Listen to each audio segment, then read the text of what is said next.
Hola, hola, estimados estudiantes, bienvenidos sean todos a una clase de computación. El día de hoy vamos a hablar sobre la historia de las supercomputadoras. La historia de la supercomputación ha surgido alrededor de la década de 1920 en los Estados Unidos, en respuesta a los tabuladores de IBM en la Universidad de Columbia. Entre ellas tenemos la DCC, que es la 6600, lanzada en 1964. A veces se considera la primera supercomputadora. Sin embargo, algunas computadoras anteriores se han considerado también supercomputadoras para su época, como la UNIVAC Large, que es de 1960, la IBM 7030 Street y la Manchester, que es la Atlas, ambas de 1962, todas las cuales tenían una potencia incomparable.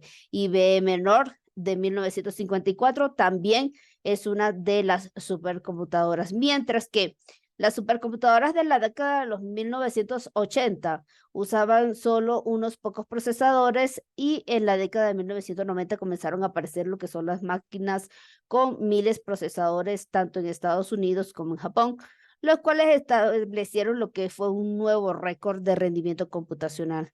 A finales del siglo XX se construyeron lo que son las supercomputadoras paralelas masivas con miles de procesadores listos para usar, similares a los que se encuentran en las computadoras personales y rompiendo toda barrera computacional en la historia.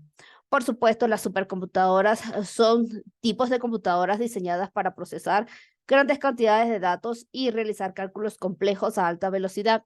A lo largo de la historia se han desarrollado diferentes tipos de arquitecturas para las supercomputadoras, cada una de ellas con algunas ventajas y desventajas. Entre esta clase vamos a explorar lo que son los diferentes tipos de computadoras que se han extendido a lo largo de la historia y cómo han evolucionado hasta la actualidad. Algunos usos de los tipos de ordenadores o computadores. Tenemos entre ellas las que ven en pantalla, cada una con una especificación bastante distinta. Entre ellas tendríamos, en este caso, la armentista, la industria farmacéutica, la big data, la bioformática o informática, la astrofísica, en la educación, en la parte de la sostenibilidad y la geofísica, en la parte de ingeniería, seguridad pública e investigaciones. Estos son los usos que se le da a este tipo de computadores. Sin embargo, no está exenta a otro tipo de uso. En lo que respecta a las primeras supercomputadoras, como hablábamos anteriormente, la IBM lanza la 7030, la Stretch, que fue una de las primeras supercomputadoras que se utilizó principalmente para las aplicaciones científicas y militares. Fue lanzada en 1961 y podía realizar lo que era cálculos a velocidad de hasta 1 megaflop. También tenemos lo que era la CDC 6600, que fue lanzada en 1964 y se convirtió en una de las supercomputadoras más rápidas del mundo. Esto se podría decir que realizaba hasta 3 megaflops de cálculos al mismo tiempo. Utilizó lo que fue una velocidad de aplicaciones, incluyendo la investigación científica y, por supuesto, la simulación para armas nucleares. En lo que se respecta a la siguiente, tenemos la Cry 1, que fue lanzada en 1976 y se convirtió en la supercomputadora más rápida del mundo en ese momento. Fue diseñada por el legendario ingeniero Seymour Cray y podía realizar cálculos de una velocidad hasta de 250 megaflops. Esto, por supuesto, ha evolucionado con lo que es el paso del tiempo. Sin embargo, todavía se les considera lo que son las computadoras más rápidas del mundo. Para los que no tienen un amplio conocimiento en la parte de informática, un FLOC es una medida de rendimiento de computadoras, lo cual se utiliza en los campos de lo que son los cálculos de punto flotante. En este caso, podría considerarse como una medida como lo que son los megabytes, terabytes, entre otras medidas en la parte de informática. Los megaflops es una medida de velocidad de procesamiento que consiste en 1 millón de operaciones de coma flotante por segundos. Entonces, más o menos para que tengan una idea, cuando hablamos de 250 megaflops. En la parte de lo que es la arquitectura vectoriales, pues, ¿qué son realmente una arquitectura vectorial? Las supercomputadoras vectoriales se basan en la capacidad de procesar grandes cantidades de datos. Esto lo están utilizando lo que son, además de vectores, son listas de números y, por supuesto, métodos numéricos. La arquitectura de este tipo se desarrollaron en la década de 1970 y fueron utilizados sobre todo en la supercomputadora Cray 1. Dentro de lo que eran sus ventajas de lo que es la arquitectura de vectorial, pues tenemos que dentro de las ventajas y desventajas utiliza la alta velocidad de procesamiento de datos, la capacidad para procesar grandes cantidades en paralelo, adecuada para lo que son aplicaciones y que involucran lo que son los cálculos matemáticos complejos como simulaciones y análisis de datos. Dentro de sus limitaciones y ventajas, pues tenemos que en la flexibilidad y capacidad de procesamiento, los datos no numéricos. Los costos son súpermente elevados para adquirir este tipo de computadoras y por supuesto el mantenimiento son bastante costosos. La dificultad para programar y optimizar lo que son las diferentes aplicaciones que utilizan este tipo de arquitecturas. En la parte de las arquitecturas masivas y paralelas, esto da origen a que este tipo de arquitecturas paralelas surgieron en la década de 1980 como una alternativa a las arquitecturas vectoriales. Estas permitieron ejecutar simultáneamente múltiples tareas en diferentes procesadores, a lo cual mejora significativamente lo que es el rendimiento y la velocidad de procesamiento. Algunas características masivamente paralelas, pues esto se basa en que tienen un gran número de procesadores que trabajan en paralelo para procesar grandes cantidades de datos. Estos procesadores suelen estar conectados a través de una red de alta velocidad que permite la comunicación e intercambio entre ellos. Los ejemplos de arquitecturas masivas paralelas, pues tenemos la Cray 1 o la X1, que es una supercomputadora lanzada en 1903 y utilizaba lo que era una arquitectura masiva paralela hasta de 128 procesadores vectoriales.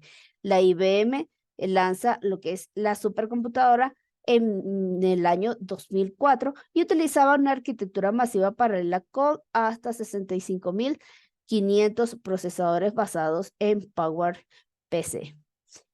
Por supuesto, también está la supercomputadora, que es la Fujitsu Computer, que fue lanzada en el 2011 y utilizaba una arquitectura masivamente paralela hasta de 705.024 procesadores a la vez.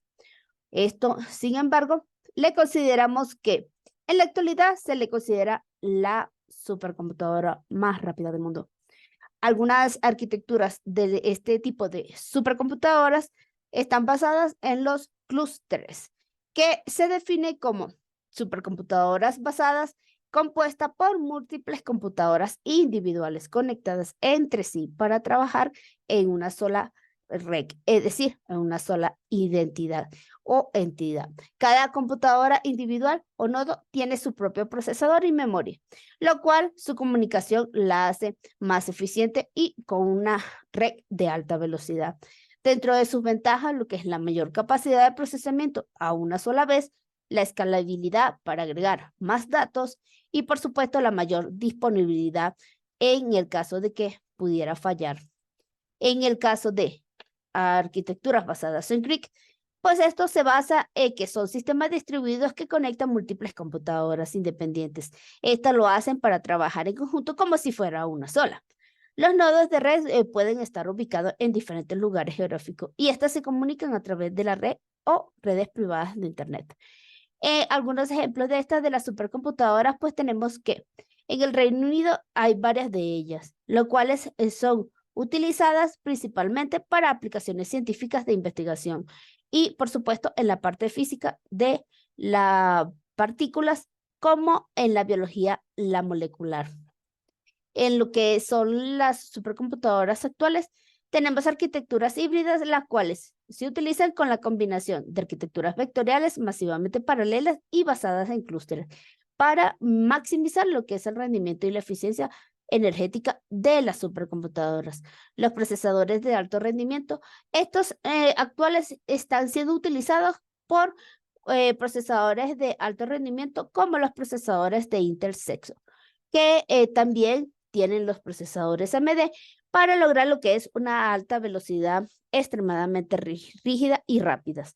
La refrigeración avanzada, pues esto como supercomputadoras actuales utilizan lo que es un sistema de refrigeración avanzado como la refrigeración líquida y la refrigeración por inmersión para mantener lo que son los procesadores y otros componentes a temperaturas óptimas de funcionamiento. Esto se debe a que este tipo de supercomputadoras suelen calentar y por supuesto suelen emitir bastantes ondas de calor, lo cual con estos tipos de sistemas de enfriamiento líquido y refrigeración de inmersión, pues hace que el computador suele trabajar con más eficiencia ya que no se recalienta. En el futuro, pues, la medida que nosotros vamos avanzando, pues la tecnología va avanzando. Y pues de esto tenemos algunos ejemplos que son algunas tareas que son expuestas por las supercomputadoras, como es la búsqueda y estudio de energía y armas nucleares, búsqueda de yacimientos petrolíficos, ubicación de instalaciones de captura de energía renovable, estudio y predicción de desastres naturales, asimismo como del clima en cualquier parte del mundo. Algunas de ellas es como elaboración de maquetas, proyectos, creación de aviones, simuladores de vuelo, de automóviles, de trenes, entre otros. Una supercomputadora no es nada más que un tipo de ordenador que presenta capacidades de cálculo muy por encima de lo que es la medida normal y sus velocidades son bastante que podrían llegar a un petaflop o 1.000 millones de operaciones por segundo.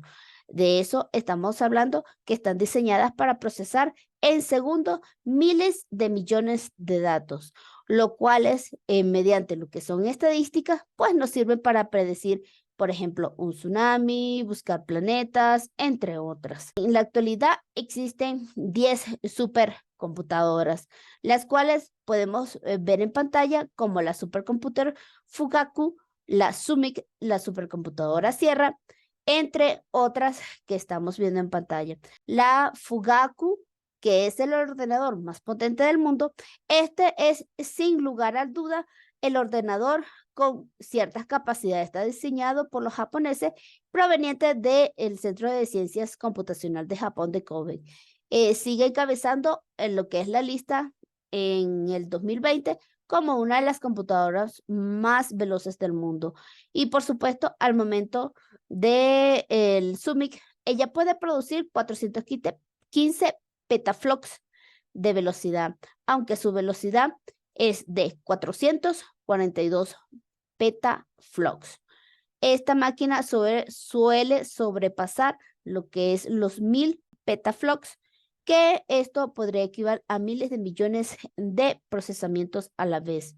Sin embargo, en la actualidad existe que son más de 7 millones de núcleos que están empleando en lo que son las investigaciones. Y todas estas investigaciones sirvieron para que pudieran encontrar, entre otras, lo que fue las vacunas o los componentes de las vacunas del COVID-19. Existen que muchas de ellas están empleadas de forma simultánea y utilizan sistemas operativos Linux. Su desarrollo de estas Fugaku superó los 7 años para que se pudiera completar lo que es su funcionalidad.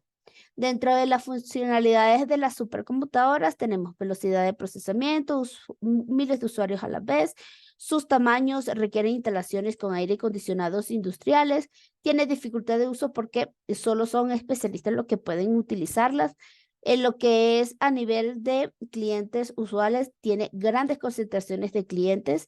En el impacto social es muy importante ya que nos ayuda a las investigaciones científicas, ya que provee lo que son cálculos a alta velocidad de procesamiento y por lo tanto puede permitirnos calcular lo que son ejemplos o secuencias como del genoma humano, números de desarrollo, cálculos, problemas físicos, entre otros.